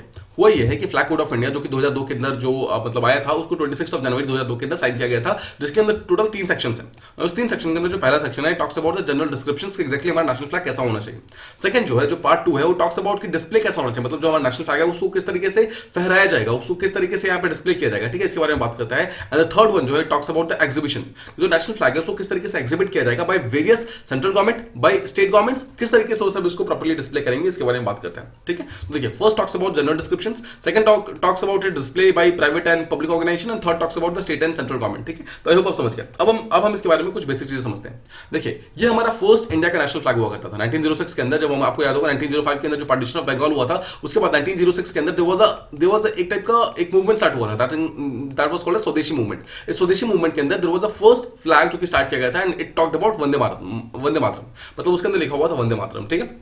Now just remember 1906 के अंदर उसको स्टार्ट किया गया था, बट ऑब्वियसली उस टाइम वो अनऑफिशियल फ्लैग था, बिकॉज उस टाइम ब्रिटिशर्स हमारे कंट्री के ऊपर रूल कर रहे थे, तो ब्रिटिशर्स ने इसको एक्सेप्ट नहीं किया था, इसलिए ये अनऑफिशियल रह गया था। ऑलराइट, अब समझ गए। 1907 के अंदर एक सूरत का आपको याद है सेशन हुआ था। सूरत सेशन के अंदर सूरत स्प्लिट हुआ था, जहां पर जो मॉडरेट्स और एक्सट्रीमिस्ट थे दोनों अलग अलग हो गए थे ना। उस पर्टिकुलर टाइम में क्या हुआ था, एक और फ्लैग यहाँ पर इमर्ज हुआ था, again it had title of Vande Mataram, और उस वंदे मातरम को यहाँ पर देखिए पहली बार भिकाजी कामा नाम की एक जो पर्सन थे उन्होंने इसको मतलब होइस्ट किया था। नाउ दिस पर्टिकुलर जो फ्लैग था it was actually hoisted in Berlin committee, आपको ध्यान रखना है। This is also called as Berlin committee flag, but ये एक्चुअली इंडिया का फ्लैग है, आपको ध्यान रखना। 1907 में इसको लाया गया था। ऑलराइट, 1906 में पहला फ्लैग है, 1907 में फिर आया, फिर 1917 आते आते यहाँ पर नेक्स्ट फ्लैग आता है, जहां पर होम रूल जो मूवमेंट था हमारा, जो होम रूल लीग 1916 के अंदर स्टार्ट हुआ था, वो 1917 तक आते आते उन्होंने एक अपना खुद का एक बेसिकली एक फ्लैग स्टार्ट कर लिया, जहां पर आप देख सकते हैं डोमिनियन स्टेटस की मांग की थी। आपको याद होगा 1917 में जो होम रूल लीग हुआ था उसका जो मेन डिमांड था दैट वाज डोमिनियन स्टेटस। इसलिए हमने अगर देखो जो टॉप पे जो ये वाला पोर्शन है, this portion actually talks about great Britain, यानी ग्रेट ब्रिटेन को यहाँ पर हमने हेड के ऊपर रखा था, और उसके बाद जो बाकी चीजें थी वो सब इंडिया की थी, ठीक है। फिर 1921 के अंदर यहाँ पर फर्स्ट चरखा फ्लैग यहाँ पर शो होता है, जहां पर महात्मा गांधी का इन्फ्लुएंस आपको शो होना स्टार्ट हो जाएगा। All the Mahatma Gandhi came into India in 1915, but इनका जो मेन इन्फ्लुएंस था वो 1919 1920 के बाद एक्चुअली इमर्ज हुआ था, जहां पर 1920 के आसपास उन्होंने जो नॉन कॉर्पोरेशन मूवमेंट था उसको स्टार्ट किया था, और उसके बाद ही 1921 के आसपास में फर्स्ट चरखा फ्लैग आया था, जहां पर अनऑफिशियल था ऑल्दो ये, लेकिन 1920 के अंदर इसको मतलब अडॉप्ट किया था हमारे इंडियन नेशनल कांग्रेस के अंदर। फाइनली 1931 का जो पार्ट था आपको याद होगा, 1929 के अंदर हमारा जो पूर्ण स्वराज था वो पहली बार डिक्लेयर हुआ था। जो हमारे जवाहरलाल नेहरू थे उस टाइम के जो कांग्रेस के लीडर हुआ करते थे, उन्होंने 1929 के अंदर पूर्ण स्वराज डिक्लेयर किया। वहां पे उन्होंने बोला कि अब हमें डोमिनियन स्टेटस नहीं चाहिए, now we want complete independence. और कंप्लीट इंडिपेंडेंस के लिए उन्होंने फर्स्ट यहाँ पर जो हमारे जो करंट फ्लैग से मिलता जुलता फ्लैग है वैसा बनाया था, जहां पर उन्होंने जो saffron white and green colour दिया था एंड बीच के अंदर चरखा प्रोवाइड किया था, ठीक है। ये मेन चीज हो गई। एंड फाइनली इट वाज 1947 जब हमारा देश आजाद हुआ था, और उसके बाद हमने जो चरखा था यानी कि जो ये चरखा को हमने यहाँ पर रिप्लेस किया था विद अशोक स्तंभ, अशोक चक्र जो था एक्चुअली उसको हमने यहाँ पर रिप्लेस किया था। इसके अंदर 24 स्पोक्स होते हैं, and this was the present, मतलब this is actually the present tricolour flag of India, जो कि राइट नाउ हम लोग यूज करते हैं, ठीक है। अब समझिए, देखिए 1931 के अंदर जो ये वाला फ्लैग जो यूज किया गया था ना, इसी को इंडियन नेशनल आर्मी जो सुभाष चंद्र बोस ने स्टार्ट किया था ना, उसके अंदर भी यही वाला फ्लैग आपको दिखेगा, मतलब इसी पर्टिकुलर फ्लैग को उन्होंने इंडिया के सिंबल के रूप में यूज किया था। तो ये थी कुछ बेसिक इंफॉर्मेशन हमारे फ्लैग्स के बारे में, कुछ पास्ट उसका, ठीक है, समझते हैं। अब आगे देखते हैं। देखिए हमारे जो फ्लैग कोड ऑफ 2002 है उसके अनुसार ये बोला गया कि जो हमारा शेप होगा फ्लैग का that will always be rectangular, यानी कि रेक्टेंगुलर शेप होगा always and every time. Now this rectangular shape जो होगा उसका एक प्रॉपर विड्थ है, यानी कि दिस शुड बी 3:2, मतलब जो भी मतलब रेशियो जो भी यहाँ पर लेंथ एंड ब्रेथ लेंगे ना वो हमेशा 3:2 होना चाहिए। मतलब if this is 3 then it should be 2, ठीक है, हमेशा इस हिसाब से, यानी कि रेशियो हमेशा फिक्स्ड होता है। नेक्स्ट इज बोला गया है कि हमारे जो नेशनल फ्लैग है कुछ केसेस में हाफ मास्ट पे रह सकते हैं। What is the meaning of half mast? देखिए मैं आपको दिखाता हूं। दिस इज मान लीजिए द फ्लैग पोल, ठीक है, फ्लैग पोल जिसके ऊपर झंडा फहराया जाता है। Now this is the normal figure, ठीक है। अगर ये हमारा झंडा फहर रहा है, this is the normal figure, ठीक है। अब अगर हमें हाफ मास्ट समझना है तो हाफ मास्ट समझिए। Now this thing is called as half mast. मान लीजिए दिस इज, ठीक है, मान लीजिए कि ये फ्लैग यहां पर नहीं है, ठीक है, इस फ्लैग को अगर छोड़ दीजिए तो ये मान लीजिए ये पोल है, ठीक है, और जो फ्लैग है वहां पर बिल्कुल ऊपर ना रख करके नीचे यहां पर मतलब जो अगर फहराया गया that thing is called as half mast. Let me show you on image. देखिए इस इमेज को ध्यान देखिए। नॉर्मली मतलब झंडा यहां पर फहरना चाहिए, बट यहां पर ना फहरा के अगर बीच में फहराया जाए, मतलब नीचे करके फहराया जाए, that thing is called as half mast. और ये हाफ मास्ट कब किया जाता है? जब किसी चीज का शोक मनाया जाता है, ठीक है। शोक मतलब जैसे किसी अगर फेमस पर्सनालिटी की अगर डेथ वगैरह हो जाती है तो उस पर्टिकुलर टाइम में हाफ मास्ट को यूज किया जाता है, ठीक है। नाउ जस्ट रिमेंबर कि हाफ मास्ट का जो रूल है वो ये बोला जाता है कि जब स्टेट जो हमारी सेंट्रल गवर्नमेंट होगी जब वो डायरेक्ट करेगी उस टाइम तो हाफ मास्ट अलाउड है, बट उसके अलावा हाफ मास्ट कभी भी अलाउड नहीं होता है। मतलब हमारा फ्लैग किसी भी टाइम में बिल्कुल टॉप से नीचे नहीं आना चाहिए अनलेस सेंट्रल गवर्नमेंट ने खुद ऐसा कोई एडवाइस दी मतलब जारी किया हुआ है, ठीक है। आई होप आप इस चीज को समझ गया। सिमिलरली जो हमारा फ्लैग है वो ड्रेपरी के फॉर्म में यूज नहीं हो सकता है। ड्रेपरी का सिंपल सा मतलब है किसी भी चीज को ढकने के लिए, किसी भी चीज को कर्टेन्स वगैरह के लिए, इन सब चीजों के लिए यूज नहीं हो सकता है एक्सेप्ट फॉर स्टेट जो फ्यूनरल्स वगैरह होते हैं। What is the meaning of state funerals? जब हमारा सेंट्रल गवर्नमेंट किसी एक पर्टिकुलर पर्सन को श्रद्धांजलि देता है तो उस टाइम उसे कहते हैं स्टेट फ्यूनरल्स। एंड जब भी कोई आर्म फोर्सेस का जब भी कोई मतलब फ्यूनरल वगैरह होता है तो उस टाइम हम उस पर्टिकुलर जो बॉडी है, मतलब जो उनकी बॉडी होती है, उस पर्टिकुलर बॉडी के ऊपर हम नेशनल फ्लैग डालकर उन्हें सम्मानित करते हैं। तो आपको ध्यान रखना है आर्म फोर्सेस, पैरामिलिट्री फोर्सेस या फिर state funerals, they are the only 3 parts जहां पर फ्लैग को हमें ड्रेपरी के फॉर्म में यूज कर सकते हैं। इसके अलावा हम अपने ड्रेपरी के फॉर्म में कभी भी फ्लैग को यूज नहीं कर सकते हैं। नाउ दिस पर्टिकुलर जो ये वाला जो लॉ है, जो कि इंडिया को मतलब इंडिया के फ्लैग को आप ड्रेपरी के फॉर्म में यूज नहीं कर सकते हैं, this particular law is not present in USA, it is not present in UK. मतलब वहां के जो फ्लैग्स हैं उनको आप ड्रेपरी के फॉर्म में यूज कर सकते हो। Late me show you. देखिए इस पर्टिकुलर इमेज को ध्यान से देखिए, ये यहाँ पर यूएस का फ्लैग है। इस पर्टिकुलर यूएस के फ्लैग को उन्होंने गेट के ऊपर यानी कि जो डोर है या फिर कर्टन है, एक्चुअली कर्टन के ऊपर उन्होंने प्रिंट करवाया हुआ है। ठीक है, so this is a kind of patriotic feeling, but ठीक है पॉइंट इसके इंडिया के अंदर ये चीज अलाउड नहीं है। ठीक है, आपको बस ये ध्यान रखना। सिमिलरली अब इस पर्टिकुलर देखिए कर्टन के अंदर उन्होंने अपने फ्लैग को डलवाया हुआ है, this is called as a drapery. Similarly यहाँ पर देखिए ग्रेट ब्रिटेन का जो फ्लैग है, यूके का जो फ्लैग है, उसको उन्होंने यहाँ पर अपने कर्टन के रूप में यूज कर रहे हैं। सिमिलरली यहाँ पर जो है इसको भी कर्टन के रूप में यूज कर रहे हैं। ठीक है, अपने फ्लैग को। द पॉइंट इज इंडिया के अंदर ये चीज प्रेजेंट मतलब अलाउड नहीं है। इंडिया के अंदर आप अपने जो फ्लैग वगैरह है उसको आप सिंपली इस चीज के रूप में यूज नहीं कर सकते हैं। ठीक है, फर्स्ट चीज आप समझ गए। सिमिलरली ये है स्टेट फ्यूनरल, आप सिंपल समझ सकते हैं, जहां पर एक इंडियन आर्मी या फिर पैरामिलिट्री का अगर कोई भी पर्सन शहीद होता है, वहां पर उनको श्रद्धांजलि देने के लिए, उनको सम्मानित करने के लिए हम नेशनल फ्लैग का यूज करते हैं। जब नेशनल फ्लैग से हम उनको कवर करते हैं। ठीक है, this is a kind of एक ऐसा तरीका है जिसके थ्रू हम उनको रिस्पेक्ट पे करने की कोशिश करते हैं। ऑलराइट, तो यहां पर ये अलाउड है, आपको ध्यान रखना यहां पर अलाउड है, बट इसके अलावा किसी भी पब्लिक फ्यूनरल के अंदर ऐसा हम नहीं कर सकते हैं जब तक वो स्टेट फ्यूनरल ना हो। एंड फाइनली आपको ये चीज ध्यान रखना है, जो हमारा फ्लैग है that can not be embroidered, मतलब उसके ऊपर हम कुछ एम्ब्रॉयडरी करके, जैसे मान लीजिए ये हमारा अगर फ्लैग आता है, ठीक है, just suppose this is the flag. ठीक है, तो हम यहाँ पर ऐसा नहीं किया, हम यहाँ पर कुछ फूल गूल यहाँ पर बनाते हैं। ठीक है, दिस इज नॉट अलाउड। हम यहाँ पर कोई भी एम्ब्रॉयडरी नहीं कर सकते, यहाँ पर हम किसी भी टाइप का प्रिंटिंग नहीं कर सकते। सिमिलरली जैसे मान लीजिए आपका कोई तकिया वगैरह है, कोई आपका कुशन वगैरह, वो कुशन के ऊपर आप नेशनल फ्लैग नहीं मतलब नहीं आप वो प्रिंट करा सकते हैं। ठीक है, सिमिलरली आप अपने हैंकीज जो है, नैपकिन्स है, या फिर कोई भी ड्रेस का मटेरियल है, इन सब चीजों के ऊपर आप अपने नेशनल फ्लैग को प्रिंट नहीं करा सकते हैं। सिमिलरली फाइनली किसी भी टाइप की कॉस्ट्यूम या फिर यूनिफॉर्म को, जब तक कि वो इंडियन आर्मी का मतलब कॉस्ट्यूम ना हो, तब तक आप उस पर्टिकुलर नेशनल फ्लैग को उस कॉस्ट्यूम के ऊपर डायरेक्टली मतलब किसी प्राइवेट चीज के ऊपर आप डायरेक्टली नेशनल फ्लैग को नहीं उगा सकते हैं। दिस इज अ सिंपल सा रूल। आई होप आपको जितने भी बेसिक रूल देखिए, जितने भी इंपॉर्टेंट रूल्स लगे, मैंने सबको इसके अंदर डायरेक्टली इंडायरेक्टली इंकॉर्पोरेट कर लिया है। नाउ अगर आप लक्ष्मीकांत के अंदर चैप्टर देखेंगे, देयर इज अ चैप्टर जहां पर फ्लैग कोड ऑफ इंडिया के बारे में बात करता है, उसी पर्टिकुलर चैप्टर से मैंने मेजॉरिटी ऑफ द पॉइंट्स उठाए हैं एंड ऑलमोस्ट जितने भी इंपॉर्टेंट पॉइंट्स थे वो सारे के सारे मैंने यहाँ पर कवर कर दिए हैं। ठीक है, तो आई होप आपको ये चीज समझ आ रही है, और जो बाकी चीजें बची हैं उसको सब्सिक्वेंटली हम और चीजों को कवर कर लेंगे। नाउ द नेक्स्ट न्यूज के बारे में बात करते हैं, जहां पे हम बात करना है एक नेशनल कॉन्क्लेव हुआ है on social enterprises for garbage free cities. देखिए ये बहुत ही सिंपल सा कंसेप्ट है, जहां पर वुमेन एम्पावरमेंट को इंक्रीज कर मतलब वुमेन को और ज्यादा एम्पावर करने के लिए कोशिश की जा रही है। And this being done in Raipur. Raipur कहां पर है? छत्तीसगढ़ के अंदर प्रेजेंट है, वहीं पर ये पर्टिकुलर चीज किया जा रहा है, उसी को गार्बेज फ्री बनाने की कोशिश की जा रही है।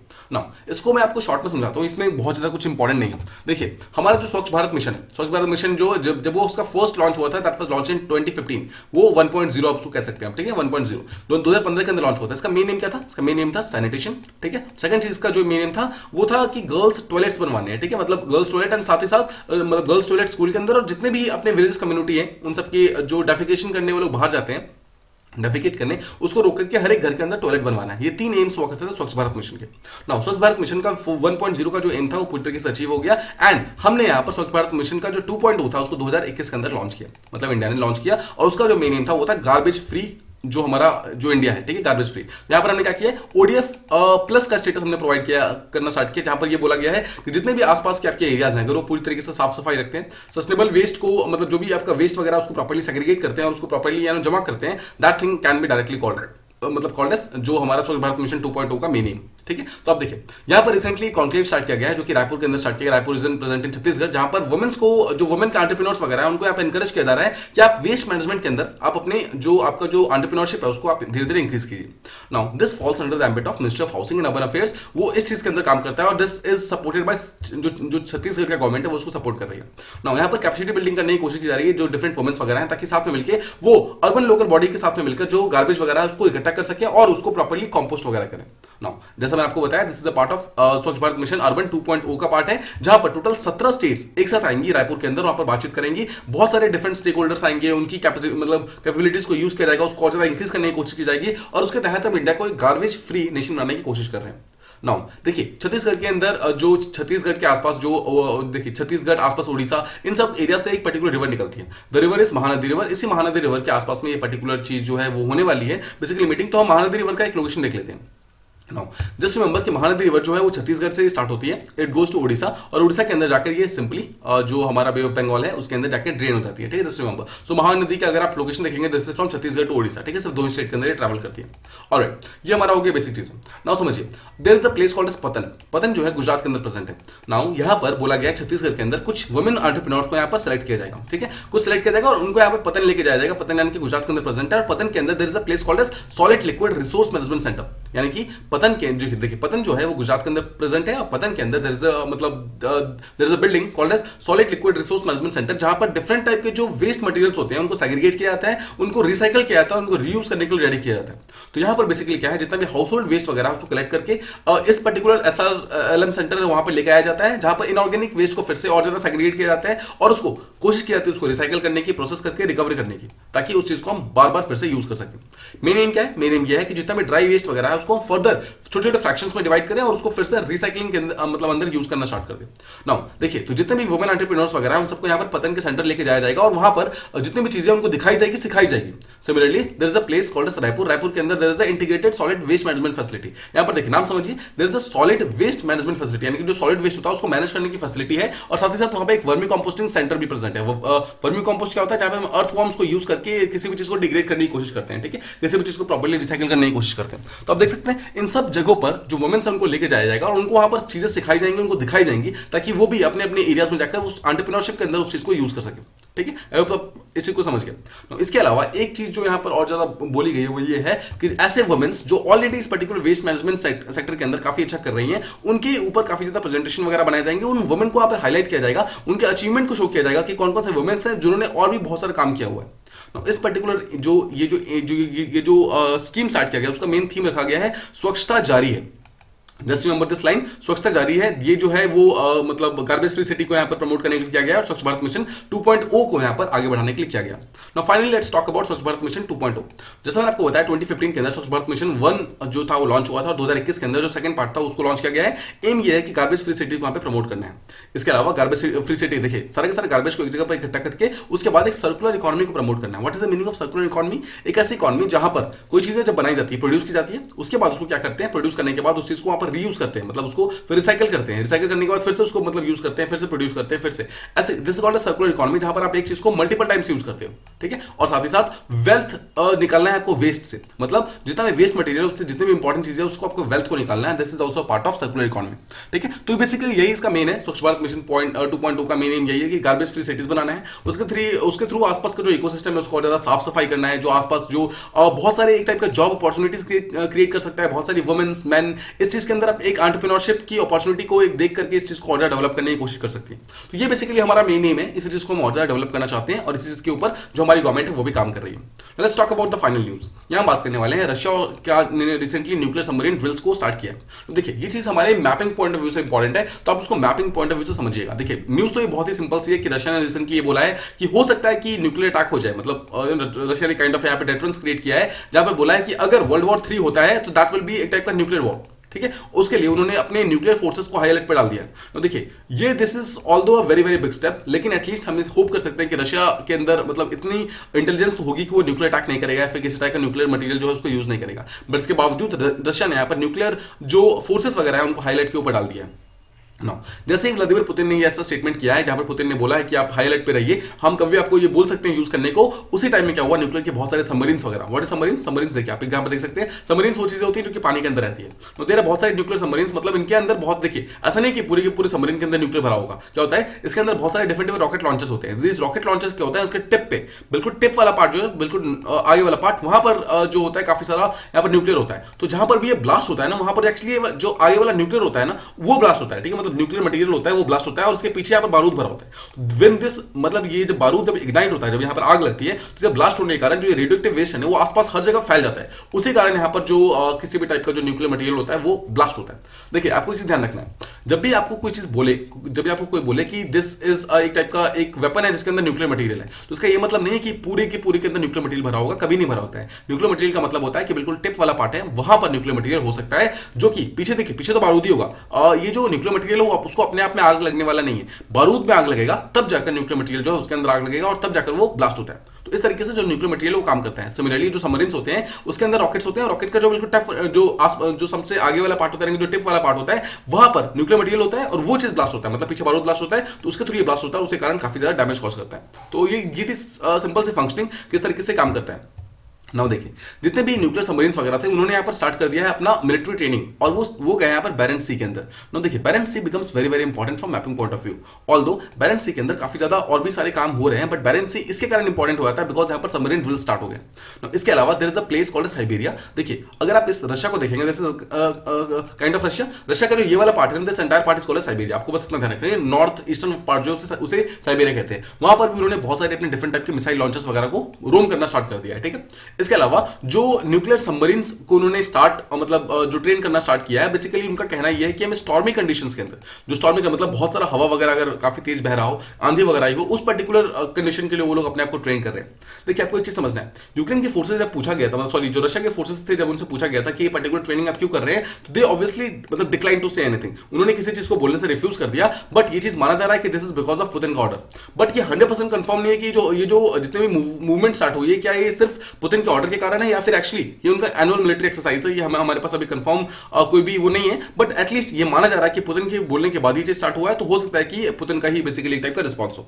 नाउ इस पर्टिकुलर इमेज को ध्यान से देखिए। नाउ दिस इज इंडिया, ठीक है। इंडिया के ऊपर जाइए, दिस इज रशिया, रशिया के आप पास देखिए दिस इज यूक्रेन, यूक्रेन के ऊपर दिस इज बेलारूस। हम जानते हैं कि जो रशिया है और यूक्रेन का उसके आसपास के प्रॉब्लम चल रहा है। नाउ रशिया यहाँ पर किसी भी टाइप की मिलिट्री ट्रेनिंग अगर करना चाहे तो कहां पे कर सकता है, सोचिए। अगर रशिया चाहे तो this is black sea, but अगर देखिए this is black sea, but black sea के अंदर रशिया पर अपने किसी भी टाइप के सबमरीन्स को नहीं भेज सकता है, बिकॉज ऑब्वियसली नेटो यहाँ पर प्रॉब्लम में आ जाएगी। नेटो यहाँ पर सामने से मतलब नेटो को ऐसा लगेगा कि शायद रशिया यहाँ पर ऑफेंड करने की कोशिश कर रहा है, तो यहाँ पर मतलब हो सकता है कि सामने आकर अटैक कर दे। नाउ इस पर्टिकुलर पोर्शन में रशिया कुछ नहीं कर सकता बिकॉज यहाँ पर चाइना बहुत ही पास है। सिमिलरली इस पर्टिकुलर पोर्शन में कुछ नहीं कर सकता बिकॉज ये आर्कटिक ओशन का पार्ट है, बहुत ज्यादा ठंडा है, हमेशा कोल्ड रहता है। तो only thing that remains is this particular part, and this particular part is called as Barents sea. ये आर्कटिक ओशन का ऑल्दो पार्ट है, आर्कटिक ओशन का पार्ट है बैरेंट्स सी। इसी पार्ट के अंदर रशिया ने अपने न्यूक्लियर सबमरीन्स को वगैरह को सेंड करना स्टार्ट किया। जस्ट देखिए, दिस इज रशिया का दिस, अगर आप ये वाला पार्ट देखेंगे, ये वाला पार्ट बिल्कुल टॉप पे, this is called as Kola Peninsula, this is called as Kola Peninsula, ठीक है, आपको ध्यान रखना है। अभी आगे भी न्यूज में ये मतलब आने वाला है कोला पेनिनसुला, बट फिर भी इसको ध्यान रखिए, कोला पेनिनसुला जो रशिया का बिल्कुल टॉप वेस्टर्न पार्ट प्रेजेंट है। सिमिलरली ये वाला पार्ट देख रहे हैं आप, ये वाला जो कंट्री है, this country is called as Norway, ठीक है, दिस इज नॉर्वे। तो अब देखिए, अगर आप बैरेंट्स सी को देखेंगे तो बैरेंट्स सी के अंदर नॉर्वे और रशिया दोनों का ही डायरेक्ट यहाँ पे टेरिटोरियल वाटर्स प्रेजेंट है, ठीक है। जैसे आपको आई होप बैरेंट्स सी के बारे में एक्जैक्ट जो भी इन्फॉर्मेशन थी वो चीज मालूम चल के। Alright, let's move ahead. देखिए, अगर आप बैरेंट्स सी को थोड़ा सा और ज्यादा डिटेल में जाकर देखेंगे तो आप देखेंगे दिस इज नॉर्वे, ठीक है, दिस इज नॉर्वे। इसके अलावा this part is called as Kola Peninsula, और कोला पेनिनसुला के अंदर there is a important called as Murmansk. Just remember कि जो कोला पेनिनसुला था उसी का पहले नाम हुआ करता था मुरमांस्क, बट उसका नाम चेंज करके फिर कोला पेनिनसुला रख दिया गया था। But that's not important right now. Important thing is कि बैरेंट्स सी कहां पे प्रेजेंट है, ये रशिया के ऊपर प्रेजेंट है, जहां पर नॉर्वे और रशिया दोनों के पार्ट को टच करता है। सिमिलरली इसके अलावा देखिए, this part is also of Norway, this part of Russia. तो अगर आप ध्यान से देखेंगे तो दिस एंटायर रीजन ये नॉर्वे और रशिया के टेरिटोरियल वाटर के अंदर आता है। नाउ इसके अलावा we have a island here, ये आइलैंड रशिया का आइलैंड है, that island is called as Novaya Zemlya. Novaya Zemlya is a very important island because ये रशिया का आइलैंड और रशिया के बहुत सारे जो आर्कटिक बेसिस प्रेजेंट है ना, वो इस नोवाया ज़ेम्लिया आइलैंड के ऊपर प्रेजेंट है। Just remember this particular island Novaya Zemlya, although नाम से आपको पता चल रहा होगा this is a kind of Russian name, but इसके बावजूद आपको ध्यान रखना है कि नोवाया ज़ेम्लिया इज रशिया का एक टाइप का बेस है, मिलिट्री बेस है, जो कि रशिया के जस्ट ऊपर बैरेंट्स सी के अंदर प्रेजेंट है। ऑलराइट, ठीक है, just remember this particular thing, ये काफी इंपॉर्टेंट है। Similarly there is a place called as Kara Sea. Now जो बैरेंट्स सी हमने देख लिया, बैरेंट्स सी बेसिकली यहां प्रेजेंट है, जो कि नॉर्वे और रशिया के दोनों के मतलब बेसिकली टेरिटोरियल वाटर के साथ प्रेजेंट है। बट कारा सी जो है ये पूरी तरीके से रशिया से घिरा हुआ है, ठीक है। जस्ट रिमेंबर कारा सी, बैरेंट्स सी दोनों आसपास में प्रेजेंट है, ठीक है। ये काफी ज्यादा इंपॉर्टेंट हो सकता है, बैरेंट्स सी के बारे में हो सकता है कि आगे जाकर क्वेश्चन मतलब पूछा जाए। ऑलराइट, इसके अलावा जो बिल्कुल टॉप वाला पार्ट है that is called as Kola Peninsula. I hope आपको मैंने इसके बारे में बताया था, ठीक है, कोला पेनिनसुला। फिर से एक बार देखिए, दिस पार्ट देखिए, ये रशिया है, रशिया का ये वाला पार्ट है, दिस इज बैरेंट्स सी, आपको याद होगा दिस इज नॉर्वे। ये जो बिल्कुल टॉप वाला पार्ट है that thing is called as Kola Peninsula, ठीक है। अब ये तो कोला पेनिसुला है, इसके ऊपर भी मतलब बेसिकली प्रोटेक्शन की काफी ज्यादा गुहार लगाई जा रही है। यहाँ पर रशिया जो है इसी पर्टिकुलर पार्ट को प्रोटेक्ट करने के लिए सारे के सारे एक्सरसाइजेस वगैरह कर रहा है, ऐसा उनका बोलना है। सिमिलरली बहुत सारे नेवल बेसिस वगैरह प्रेजेंट है आसपास के जितने भी जो आइलैंड वगैरह प्रेजेंट है वहां पर। सिमिलरली साइबेरिया के अंदर there is a part called as Irkutsk region. Now Irkutsk region जो है वो रशिया का एक पार्ट है जो कि साइबेरिया के अंदर प्रेजेंट है। वहां पर एक इंटरकॉन्टिनेंटल बैलिस्टिक मिसाइल प्रेजेंट है रशिया का right now. Now let me show you on this thing on my map. मतलब इसे देखिए, इस पर्टिकुलर इमेज को देखिए, this is map of Russia. Russia का अगर आप बिल्कुल ये वाला पार्ट देख रहे हैं, दिस इज द पार्ट जो कि बीच के अंदर प्रेजेंट है। ये बीच में प्रेजेंट है, this thing is called as Irkutsk, ठीक है। इर्तुतस्क एक बेसिकली रीजन है जहां पर रशिया ने अपना इंटरकॉन्टिनेंटल बैलिस्टिक मिसाइल रखा हुआ है। सो द पॉइंट बीइंग, यहां पर आपको याद है इंटरकॉन्टिनेंटल बैलिस्टिक मिसाइल क्या होता है? इंटरकॉन्टिनेंटल बैलिस्टिक मिसाइल बेसिकली कैसा मिसाइल होता है जो कि बैलिस्टिक मिसाइल है बट एक कॉन्टिनेंट से सेकंड कॉन्टिनेंट पे अटैक कर सकता है। इसका मतलब क्या है? उसका प्रोजेक्शन काफी ज्यादा हाई होता है, मतलब काफी ज्यादा ऊपर जाकर वो अटैक कर सकता है, ठीक है, सिंपल वर्ड्स में। ऑलराइट, तो बेसिकली धमकी ये है, मतलब डेटरेंस ये है कि रशिया बोल रहा है कि अगर यूक्रेन नहीं मानेगी तो हम इंटरकॉन्टिनेंटल बैलिस्टिक मिसाइल से भी यहाँ पर अटैक कर सकते हैं। यूक्रेन जो है यहाँ पे प्रेजेंट है कहीं, ठीक है। और आई होप आपको ये चीजें प्रॉपर्ली समझ आ रही है। ऑलराइट, ये हो गया हमारा ये हो गया कोला पेनिनसुला, वो हमने पीछे देख लिया इर्तुतस्क रीजन के बारे में। सिमिलरली रशिया, देखिए रशिया के मिलिट्री ने चीज बोलने से ऑब्वियसली मना कर दिया कि किस चीज के ऊपर हो रहा है, बट ये चीज 100% क्लियर नहीं है कि एग्जैक्टली ये चीज क्यों किया जा रहा है। क्या ये जो व्लादिमीर पुतिन ने बोला उसके कारण किया जा रहा है, फिर उनका एक नॉर्मल न्यूक्लियर ट्रेनिंग पोस्चर है? ये चीज हमारे पास 100% क्लियर नहीं है, but we should be ready for the worst. तो उस बेसिस पे हमें चीज मानना होगा कि हो सकता है कि जो यहाँ पे पुतिन ने बोला उसके कारण ये सब चीजें की जा रही है। Finally let's once again talk about the Barents sea, because Barents sea is going to be very very important from the examination point of view. First चीज देखिए, फिर से एक बार इसको मैप को देखिए, इस मैप को देखिए, this is a part of Arctic ocean. ये आप समझ सकते हैं आर्कटिक ओशन का बेसिकली एक टाइप का ऑफशूट है, यानी कि उसी का एक पार्ट है। सिमिलरली नॉर्वे और रशिया दोनों ही इसको डायरेक्टली टच करता है। जैसे मैंने आपको स्टार्टिंग में बताया, दिस इज नॉर्वे, ठीक है, this Norway, this is Kola peninsula. Kola peninsula is a part of Russia, यानी कि नॉर्वे और रशिया से दो ही कंट्री जो इसको बैरेंट सी को डायरेक्टली इनडायरेक्टली टच करती है। ऑलराइट, देन एक नॉर्वेजियन और रशियन दोनों ही वाटर के अंदर आता है। नाउ इसी पर्टिकुलर बैरेंट सी का जो पहले नाम हुआ करता था, दैट नेम वाज मुरमानसी, ठीक है। मुरमानसी इसका नाम क्यों था? आपको देखिए नेम आगे देखिए, there is a place called as Murmansk जो कि कोला पेनिनसुला के अंदर प्रेजेंट है, और इस पर्टिकुलर एरिया के अंदर पहले मुरमांस्क हुआ करता था। इसी मुरमांस्क के नाम पर इस बैरेंट सी का नाम पहले मुरमांस्क हुआ करता था, बट इसको बाद में चेंज करके बैरेंट सी रख दिया गया, ठीक है। तो ये भी आपसे पूछ सकता है कि जो मुरमानसी है वो कहां प्रेजेंट है। जस्ट रिमेंबर कि मुरमानसी को ही एक्चुअली बैरेंट सी बोलते हैं। Finally there was a person called as William Barents, इसी के नाम पे इसका नाम बैरेंस रख दिया गया था, but that is not important from UPSC, no one is going to ask you this. Now one thing more that you must remember is कि बैरेंस सी जो है बहुत ज्यादा गहरा नहीं है, ठीक है। बहुत ज्यादा गहरा ना होने के कारण this is very ideal for submarines to move. और जो सबमरीन्स वगैरह होते हैं ना, वो ओशन से ज्यादा वो इजीली शैलो वाटर के अंदर मूव कर सकते हैं। तो एक बहुत ही शैलो वाटर है जिसकी टोटल डेप्थ जो एवरेज डेप्थ है दैट इज अराउंड 230 मीटर्स के आसपास में। इसलिए यहाँ पर जो फिशिंग है, हाइड्रोकार्बन एक्सप्लोरेशन, ये काफी ज्यादा इंपॉर्टेंट होता है, बिकॉज हम जानते हैं कि आर्कटिक जो रीजन है वहां पर काफी सारे गैसेस वगैरह प्रेजेंट है ना, उसको निकालने के लिए जो बैरेंट सी है वो परफेक्ट प्लेस है। तो आप समझ गए, बैरेंट सी यहाँ पर दो चीजों के कारण इंपॉर्टेंट हो सकता है। फर्स्ट इज कि आर्कटिक के अंदर काफी ज्यादा हाइड्रोकार्बन वगैरह जो निकालने के लिए रिसर्च वगैरह चल रहा है, that is actually going into the Barents sea. और सेकंड चीज, बैरेंट सी इसलिए भी इंपॉर्टेंट हो रहा है बिकॉज रशिया का जो सबमरीन का जो एक्सरसाइजेस वगैरह चल रहे हैं वो वहीं पे चल रहा है बैरेंट सी के अंदर।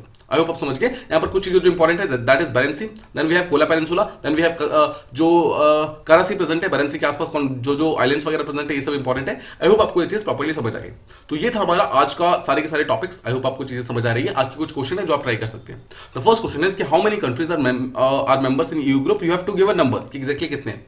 Second is which two European countries are not a part of EU, जो कि यूरोप के अंदर रहने के बावजूद ईयू का मेंबर नहीं है, कौन कौन से हैं वो। थर्ड, शेंजन एरिया क्या है, what is Schengen area referring to. Fourth is which South Asian nation has done better than India in South, जो एसडीजी इंडेक्स हुआ था इसमें कौन कौन से साउथ एशियन नेशंस हैं जिन्होंने बेटर किया। Next is which statutory act regulates the usage of जो इंडियन नेशनल फ्लैग।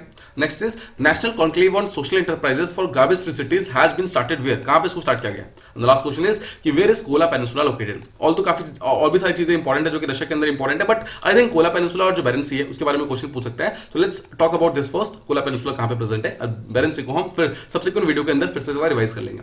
एंड जो कल के क्वेश्चन थे उसमें देख लेते हैं। द फर्स्ट क्वेश्चन वाज कि जो आईपीसीसी जो है उसका हेडक्वार्टर कहां प्रेजेंट है, that is present in Geneva. Geneva कहां पर है, स्विट्जरलैंड के अंदर प्रेजेंट है, और वो यूरोप के अंदर प्रेजेंट है। जस्ट रिमेंबर जो स्विट्जरलैंड है that is not a part of European Union, ठीक है। ओके, सेकंड क्वेश्चन इज कि IPCC is a part of UN group, क्या ये सही है गलत है। Yes, this is the right statement. United nation का डायरेक्ट मेंबर आईपीसीसी भी है। Third is water rain bombs, आपको याद होगा रेन बॉम्ब्स क्या होता है। पहले तो एक अपवर्ड एक टाइप का अपवेलिंग होता है जहां पर बहुत सारा जो वाटर का मॉइस्चर वगैरह ऊपर जाता है, ऊपर जाने के कारण वो कोल्ड हो जाता है। कोल्ड होने के कारण क्या होता है, वो वाटर जो है वो आइस में कन्वर्ट हो जाता है, और एक बार जब प्रेशर टूटता है तो सारे का सारा आइस एक बार में नीचे गिर जाता है, या फिर वाटर जो है आइस है सबके सब एक बार नीचे गिरता है। That thing is called as a rain bomb, जहां पर काफी ज्यादा डिस्ट्रक्शन कॉज होता है। Next is which are the classical dances from Kerala. Total आठ टोटल क्लासिकल डांसेस है, आपको सबके बारे में नाम याद होने चाहिए, और कौन कौन से स्टेट्स हैं वो सबको आपको मालूम होना चाहिए। केरला के अंदर टोटल दो हैं, वन इज कथकली और second is Mohiniyattam. Now Kathakali से आपको कुछ याद है, कथकली से मिलता जुलता एक और कौन सा है, Kathak is also part of classical dances and that is present in UP, और मोहिनीअट्टम जो है ये भी present in Kerala. Alright, the last question was to develop scientific temper. ये फ्रेज कहां पर मेंशन्ड है हमारे कॉन्स्टिट्यूशन के अंदर? दैट वाज मेंशन्ड इन जो फंडामेंटल ड्यूटीज के अंदर जो आर्टिकल 51 पार्ट है, 51A है, उसका एच वाला पार्ट जो है यानी कि 8th वाला पार्ट है, that is actually to develop scientific temper. तो ये थे हमारे आज का डिस्कशन. आई होप आपको सारी चीजें प्रॉपर्ली समझ आ गई होंगी. अगर आपको किसी भी चीज से रिलेटेड कोई भी डाउट है तो do mention them in comment boxes, हम उसके बारे में और ज्यादा बातचीत करेंगे. आई होप आपको ये चीज प्रॉपर्ली समझ आ गई. If you like the video please do like, share and subscribe, and thank you so much for listening.